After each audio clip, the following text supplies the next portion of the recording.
Welcome to the Creek Road Baptist Pulpit.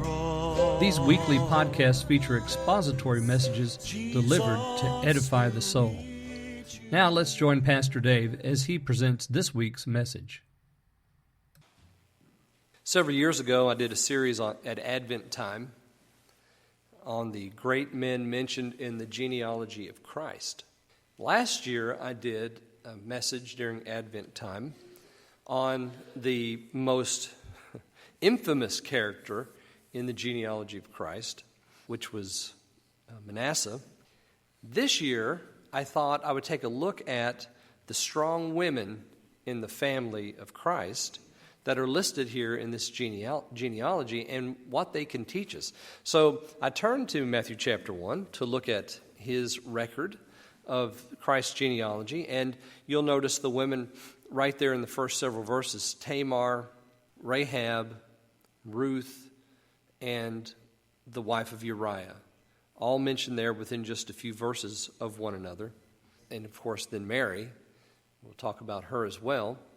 All of them listed in the genealogy of Christ. And so when you look at that list of ladies that are in the genealogy of Christ, it's very impressive, the ladies that are there. And we understand why they're there, because they're significant.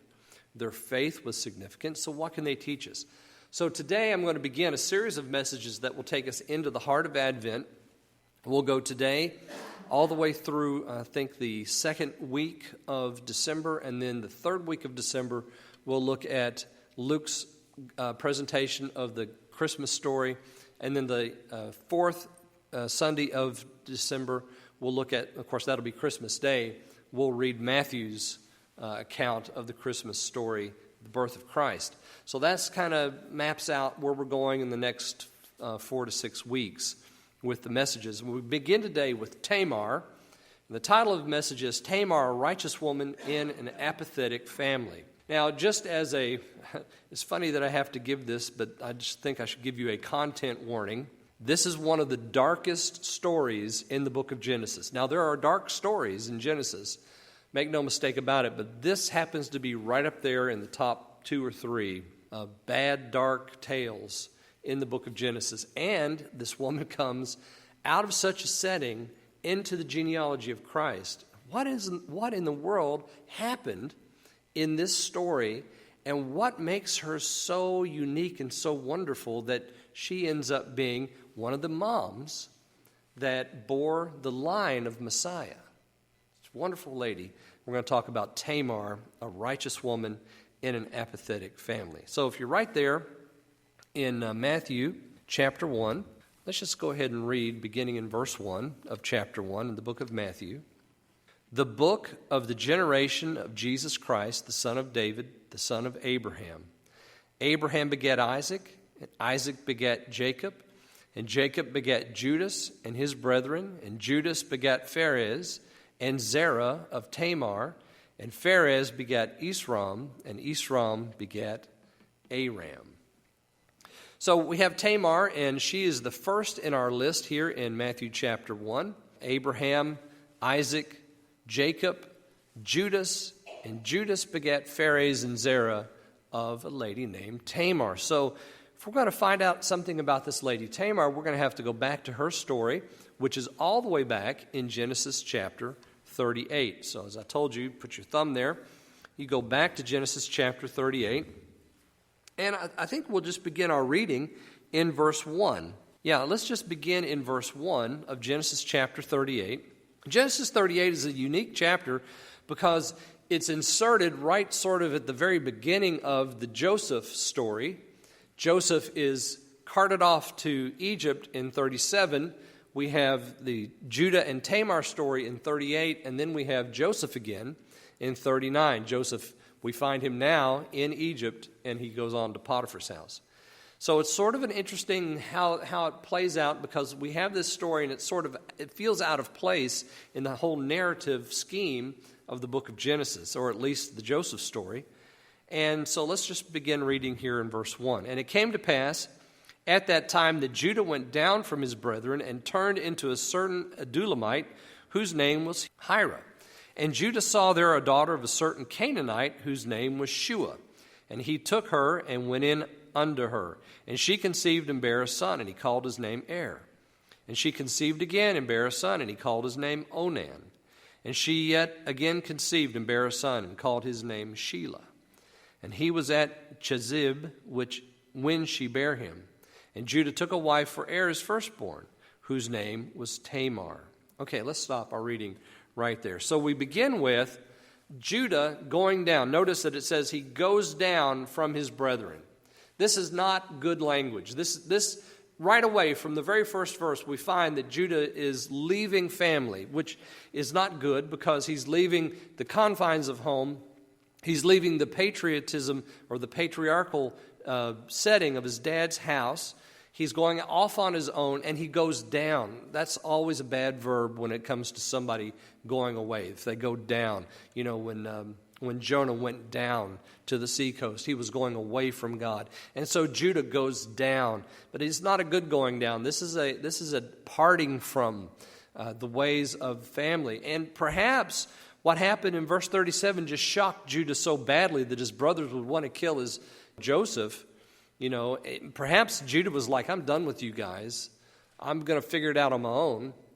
And so he goes down, and he meets this Adulamite whose name was Hira. Hira becomes his buddy. We find Hira twice in this passage.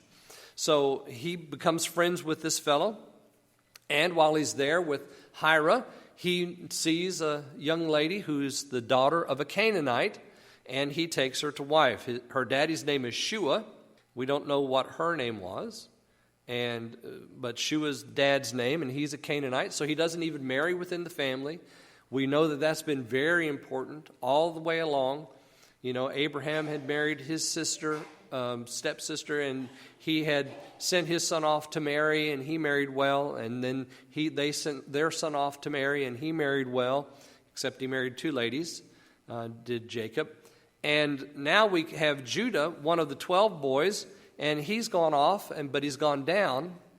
And when you go down, this is what happens with relationships. He makes a choice of a wife that's not the best because he marries someone of the Canaanites. And she conceives 3 times. She has 3 children, Er, Onan, and Shelah. So he has those 3 boys. And the oldest, apparently, grows up enough for him to find a wife for him. So he goes and he finds this young lady named Tamar. We don't know her family. We don't know where she's from, if she is of the seed of the folks up in Padanaram or if she's another Canaanite. But probably she's Canaanite because she's there with Hira and he's with Shua, his wife's dad. And so probably this lady is just amongst the people that are there in the land. We know that they had a strict law against marrying outside because of what happened with the situation with Dinah.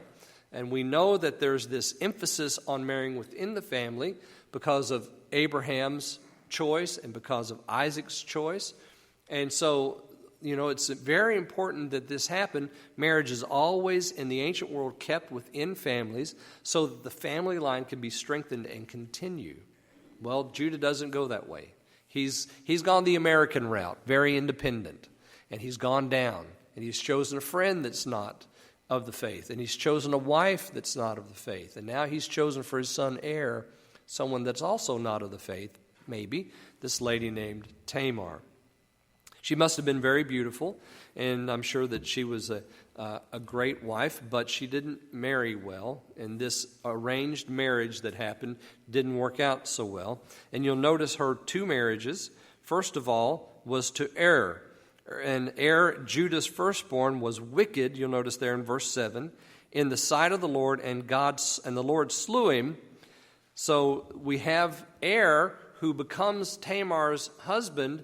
There's no children produced, and the Lord kills him because he's wicked. We don't know what kind of wickedness he was involved in, but it must have been pretty bad for the Lord to slay him.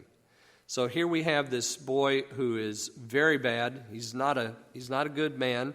Her first marriage then didn't go very well because of the spiritual condition of her husband. And then you'll notice what happens in verse 8. Judah said to Onan, "Go in unto thy brother's wife and marry her, and raise up seed to thy brother." Now, this brings up the condition that's called Levirate marriage. Levirate marriage happened. It was practiced by the patriarchs and others in the ancient world. And in that marriage, there were three things basically that happened. Let me quote to you from Osek and Bloch. Marriage is a legal and social contract between two families. Number one, for the promotion of the status of each. Number two, for the production of legitimate offspring. And number three, the appropriate preservation of and transferal of property to the next generation. So marriage was to perform those three functions. Levirate marriage happened when a man died without having any children. So the brother of the man would take the wife of his brother and would raise up a child in the name of the brother so that his inheritance would continue.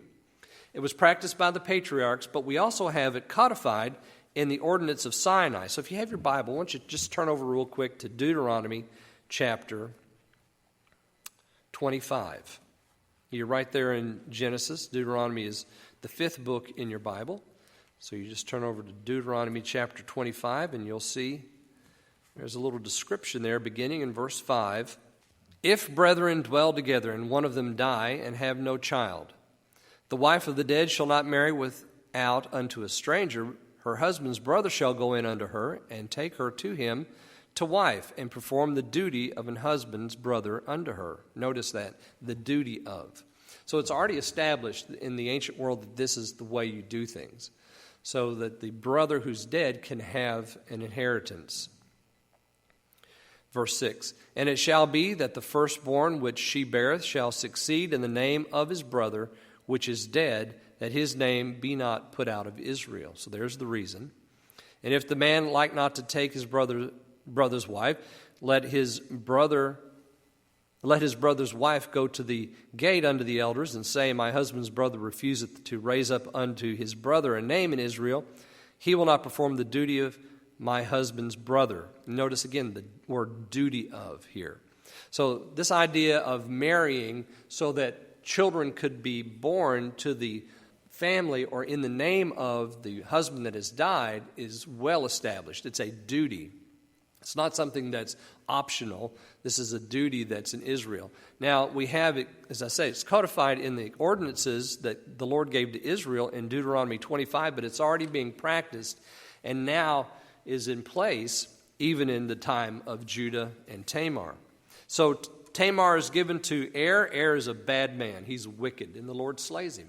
Then Onan does the duty of the brother, and he takes Tamar so that there can be a child born. Notice what it says there in verse 38, in chapter 38, verse 9. Amar knew that the seed should not be his, and it came to pass that he did something that was not appropriate. He did not give her children. He took her to wife, and he had her at home, but he wouldn't allow things to proceed normally so that a child could be born. And what happened in verse 10? The thing which he did displeased the Lord, wherefore he slew him also. So now Tamar has a dead husband, Er, who was wicked, was a bad man. He didn't do right. And then we have Onan, who was conceited and selfish, and he wasn't doing right because he would not perform the duty of the brother's husband, and so he's slain by the Lord. So now what happens to Tamar? Tamar is without children. So notice what happens here in verse 11. Then said Judah to Tamar, his daughter-in-law, remain a widow at thy father's house till Shelah, my son, be grown, for he said, lest peradventure he die also, as his brethren did. And Tamar went and dwelt in her father's house. Verse 12, and in the process of time. So there's some time that happens between the death of Onan and Judah's promise, and now what we are going to read in verse 12. Now we're going to see something about the conditions that this lady is living with and what happens with Judah and with Tamar. Here is, as they say, here's where the action starts in a sense. So Tamar is married to Er. Er is wicked and slain. She's married to Onan.